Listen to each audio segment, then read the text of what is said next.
Today I'm going to tackle one of the biggest mysteries that is befuddling me about the US housing market, and that is who is living in all these brand new luxury apartment buildings that are getting built across America. If you guys live near any major city in the US, chances are you are seeing these buildings get built over the last couple years, and they're charging crazy rents. We're talking 1 bedrooms for $2,000, 2 bedrooms for $3,000, 3 bedrooms for $4,000 a month, when just 5 years ago these rents were half that amount in some of these cities.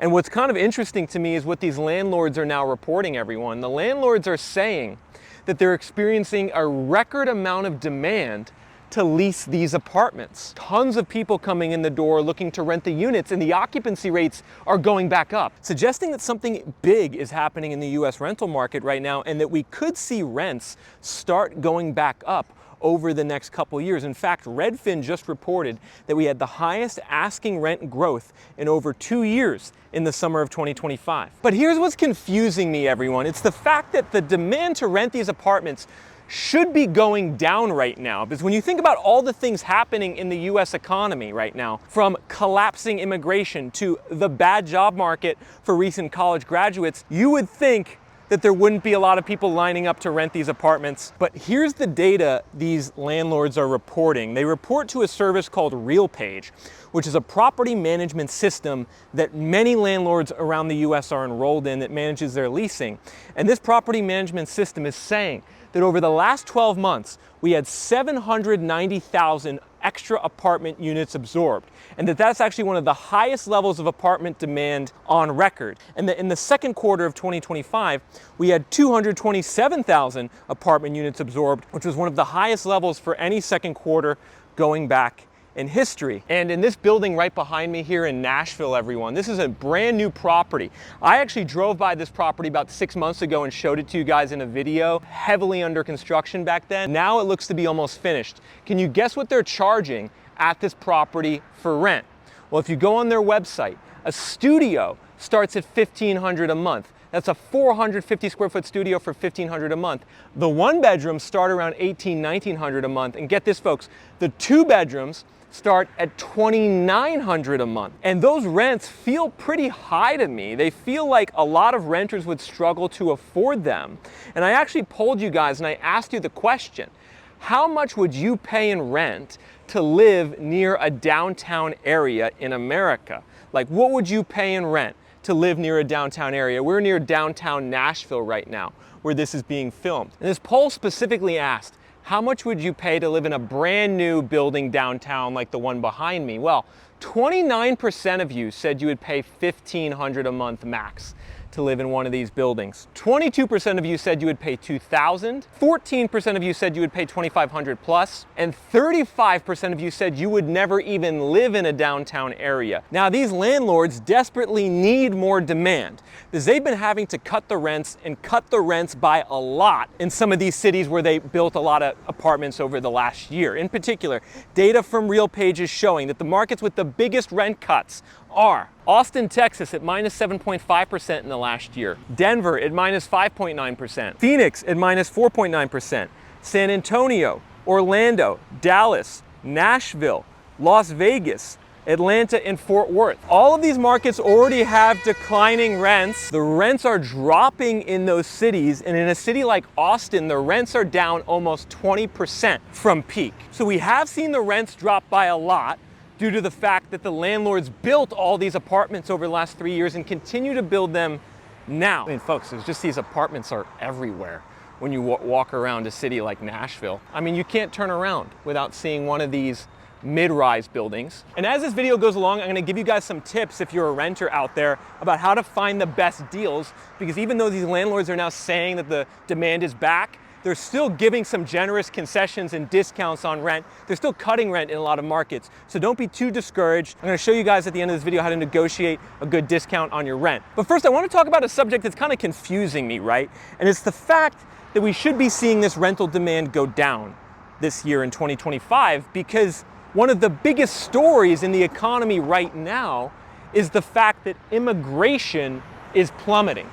Immigration has collapsed by 95%. Additionally, the number of H-1B visas being issued are declining, as well as the number of student visas, down anywhere from 20 to 40% year to date.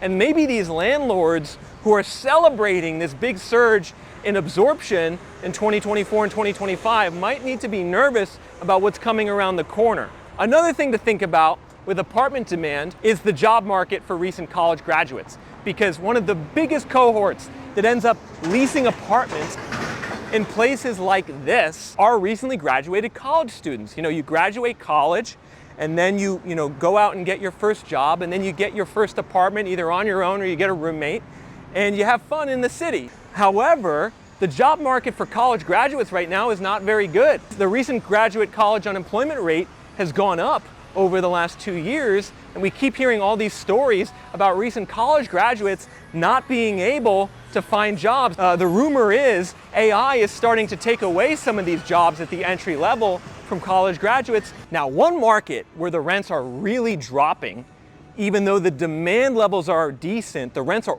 dropping a lot in this market, is Florida. Florida rents are going down by a lot. According to RealPage, rents are down anywhere from 2 to 8% year over year across most Florida markets. Now, the markets in Florida where rents are down the most, according to RealPage, are Naples, where they're down 7.5% year over year, and Cape Coral, where they're down 6.6% year over year. Additionally, rent cuts were 4 to 5% in Crestview in Northport, Florida, and in Jacksonville and Orlando, rents were down 2.5% year over year. But again, something is confusing me, and that's when I dig further into the data from RealPage, everyone. And you should be paying attention to this because we're getting these conflicting signals about what's going on in the rental market. And the one thing that really confused me was what's going on in Miami, Florida, everyone. In Miami, Florida, occupancy rates are going up. Miami occupancy rates are at 96%, which is the highest of any Florida market. And this is really the one that perplexes me the most, because Miami's renter population is over 50% foreign born. In fact, Miami's population is 54% foreign born. And Miami basically receives more immigration than any other city in the US. So if immigration is plummeting, you would think at some point that Miami's rental market would be negatively impacted. But here's the interesting thing, everyone, about immigration. And it's the fact that there's a lag between when people come to the US and then when they start getting their own apartment. And that lag can last years. And I believe what we're seeing today in the apartment market in terms of higher absorption and higher demand than expected is still due to the big surge in immigration we saw in the US in 2021, 2022, 2023, and 2024. According to the US Census Bureau, almost all the population growth in the US in 2024 came from international immigration. We set a record for population growth, international immigration in 2024. It was also really high in 2023. And when people come into the country, they don't immediately get their own apartment. Often they stay with friends or family and try to find a job, then try to get a work permit, then get their own apartment, suggesting that the plummeting immigration levels we're seeing now are probably gonna have an impact on the rental market sometime in 2026. And that if you're a landlord out there celebrating the seemingly resilient demand, you should understand that at some point that's likely to flip into reverse. And if that demand does flip into reverse, we could see rents get cut by more in certain markets. Maybe rents will stabilize for the next 6 months. Maybe they'll go up in certain markets, and maybe they'll start dropping again in 2026. And a factor that's really gonna affect where rent goes up and goes down is affordability. And one metric we track here at ReVenture in terms of affordability is really going to be a helpful one for you if you're a prospective renter or even if you're an investor. You need to understand these data points on affordability. And we have a metric called rent to income ratio. It takes the typical apartment rent in a market, annualizes it, and divides it by the median income. And the lower the rent to income ratio, the more affordable it is for you to rent in that market. And let's just go through this one by one, because I want you guys to understand where the most affordable places are to rent. So if you are someone who cares about affordability, maybe that's a city you could move to, especially if you have a remote job. Number one, most affordable market to rent, Des Moines, Iowa, Rent is 18.5% of gross median income. That's the most affordable market for any larger metro. Number 2, Wichita, Kansas. Rent is 19.7% of median income. Number 3, Huntsville, Alabama. Number 4, Omaha, Nebraska. Number 5, Ogden, Utah. Number 6, Austin, Texas, everyone. Rents in Austin have gone down so much that it's the 6th most affordable market, which is pretty impressive. Austin, I think, is a great city actually to move to if you're someone who recently graduated college, or you're someone who just is looking for more affordable rent relative to maybe what you make. Austin is a good place to do that. Minneapolis, Minnesota, Lancaster, PA, St. Louis, Missouri, and then Raleigh, North Carolina rounds out the top 10 most affordable markets for rent relative to income. And the good thing about those markets, if you're an investor, is that more affordable rent to income means that you actually have more stability and more room to increase rent in the future. You know, if the average renter is only paying 18 to 20% of their income on rent, they're probably not going to freak out if you try to increase their rent 5%. Conversely, if you buy in a market as a landlord where the rent to income ratio is 44% or 40%, you don't have nearly as much room to increase rent in the future because the tenants there are just completely tapped out. And sure enough, there are some markets in the US where renters are having to spend more than 40% of their income on rent. Think about that, everyone. In New York, the rent to income ratio is 43.6%. In Miami, it's 42.3%. In Port St. Lucie, it's 41.7%. How are people even affording to live in those cities? Or even in Los Angeles, rent to income 37.9. In San Diego, rent to income ratio of 34.7. In Tampa, rent to income ratio is 34.4. So, you know, I know a lot of people out there are struggling to pay the rent. And I know a lot of people in Florida in particular are struggling to pay the rent. I lived there for a year. I saw how high the rents were. They did start to go down when I was there, but they're still really expensive.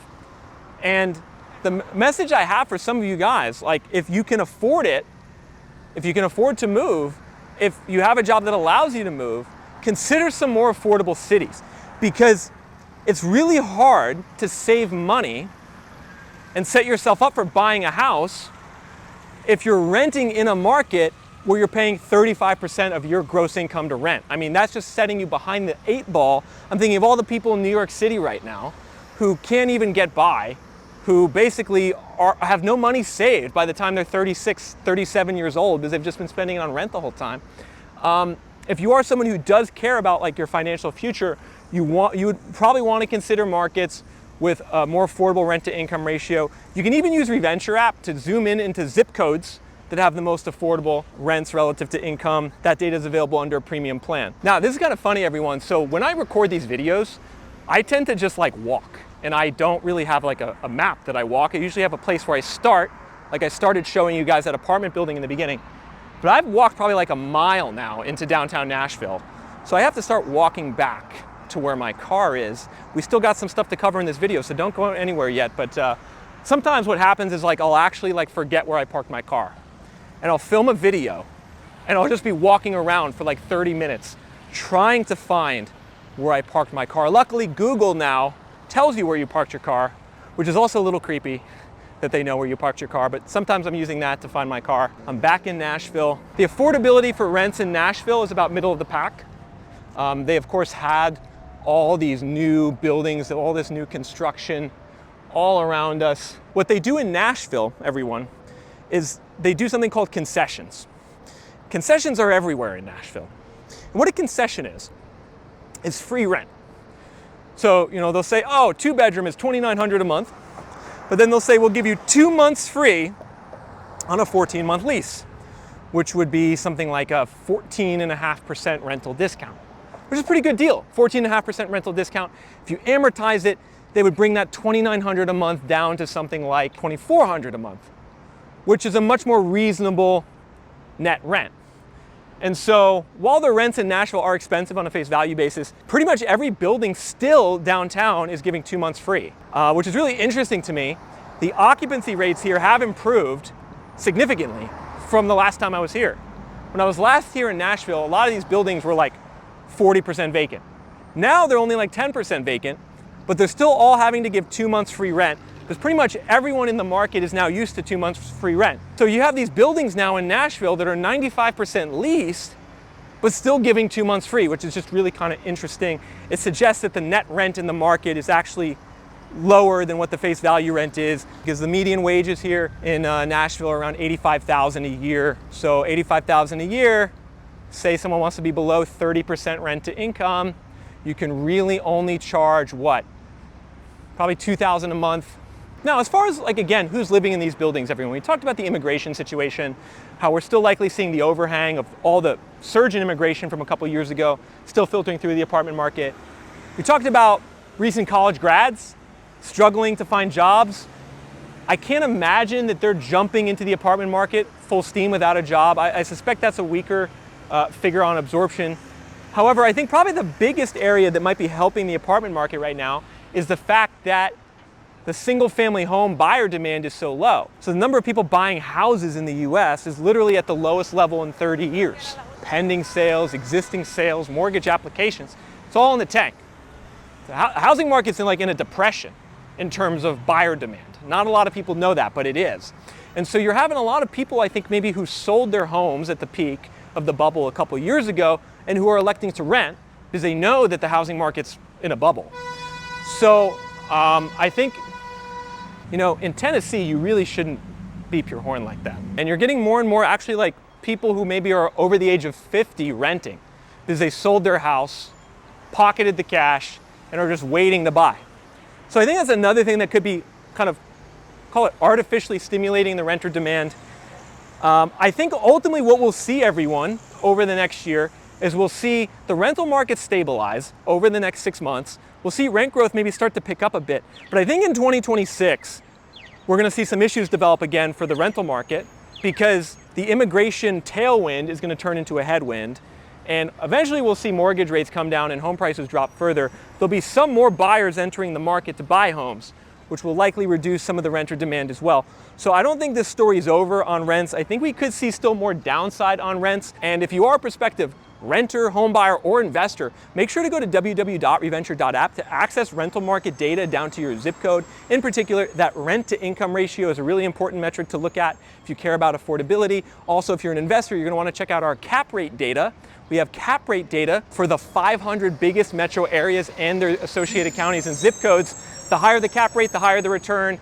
Higher cap rate markets, I think, are going to perform better in the long run. There's some high cap rate markets right now that not a lot of people are paying attention to, where you can get above a 7 or 8% cap rate and ultimately get some excess cash flow and maybe some future appreciation potential in the future. So go to www.reventure.app if you're a renter or a home buyer or an investor, sign up for our premium plan, access rent to income and cap rate under investor metrics.